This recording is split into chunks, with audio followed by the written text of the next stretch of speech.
Kapag ba nalaglag ang pera, ibabalik nyo? Ay, Nalaglag mo. oh, 50,000 pesos. Wow! Times 50 ang balik sa'yo. Kapag binalik mo naman yung 500 pesos, ang balik sa inyo ay 25,000 pesos. Magbilang na lang tayo mamaya.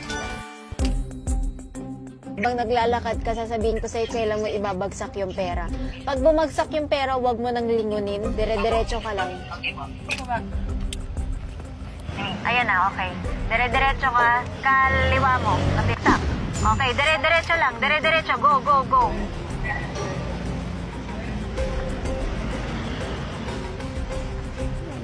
Sige lang, huwag kang lang tatalikod. Okay.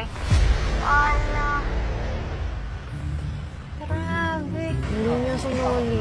Ah! Dinampot lang niya, tapos sininang lang niya si ate. Nakita niya hirap na hirap magbuhat. Security guard siya, no?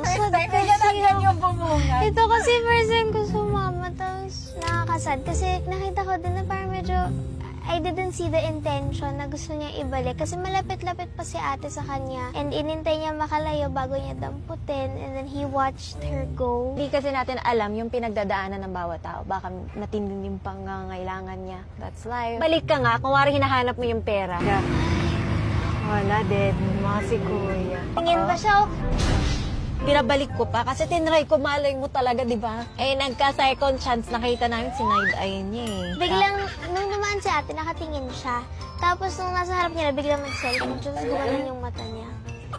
Pero hindi yan normal, hindi laging ganyan. Ngayon, Usually, parang- binabalik agad. Hindi natin alam, baka kailangan na kailangan niya, baka meron siyang paggagastusan. Hanap pa tayo, marami pa. Hindi naman pwede lahat perfect. Yeah. This is the reality of street prank. Ayan, ice cream na lang. Ice cream vendor sa kanan, sa kanan. Bili ka ng ice cream, ate, tapos malalaglag yung pera. Oh, malapit na ako.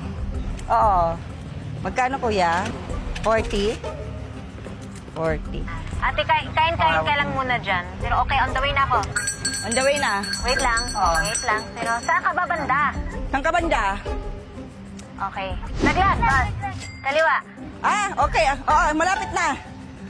Ah. Ayun. Nakita. Ayan. Ay, wait lang. Wag ka. Diretso ka lang. Diretso. Yan. Oy. Tumingin lang siya. Hindi, I think tumingin siya para makita kong kinuha niya. Ate, balik ka. Tingnan natin. Tapos kuwari hinahanap mo lang. Ay, Ay, kuha niyan. ate, wag na. Pumunta na siya sa kabilang side. Kasi may nakastart ng kotse, tinignan niya kung may makakakitang kinuha niya. Alam mo yung pag may idadampot ka, like, oh, someone looking. Ate, may balat ka ba? Sino sa atin? Feeling ko si Mona to. May balat to sa puwet. Hoy, wala. Ako puwet mo Fake mamaya. news ka. Ito yung mahirap sa street prank kasi you don't know what's gonna happen. Kung okay ba, Kung paano mag-react yung ibang tao. Again, tatay no judgment, but I saw you.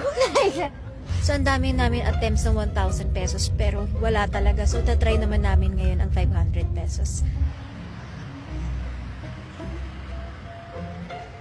Kuya, saan yung Dominican Church ba yon or ano? Ang address, kasi papunta dito yung ma'am, doon sa may kanto, tas kaliwa, Oh. labas mo Roosevelt. Sige ate, talikod ka, kalkal ka ng bag. Ay, ganun. Parang yung mga mosque. Ay, hindi simbahan po, pati yung may school. Okay, ready ng pera? Maglalaglag ka na. Wala kayo address yun, ma'am? Paano mo mala? Nalagay yung pera niyo, ma'am. Ang pera niyo. Oh. Sa akin ba yan? Nahulog.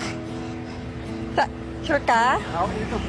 Nakasumay Sa telepono kanina lang. Ay, gano'n, no. Salamat, kuya. Bilis! Kuya, kamusta ka naman? Ang bait niyo naman po, nakakatuwa po na binalik niyo yung... Kapalo nga siya. Bakit niyo po binabalik yung pera? Nangangailangan din po ba kayo ng Yes, pera? ma'am. Kaya lang, siyempre, may trabaho tayo, ma'am. Si ma'am, parang nakita ko kanina, hirap na hirap dun sa bit-bit niya.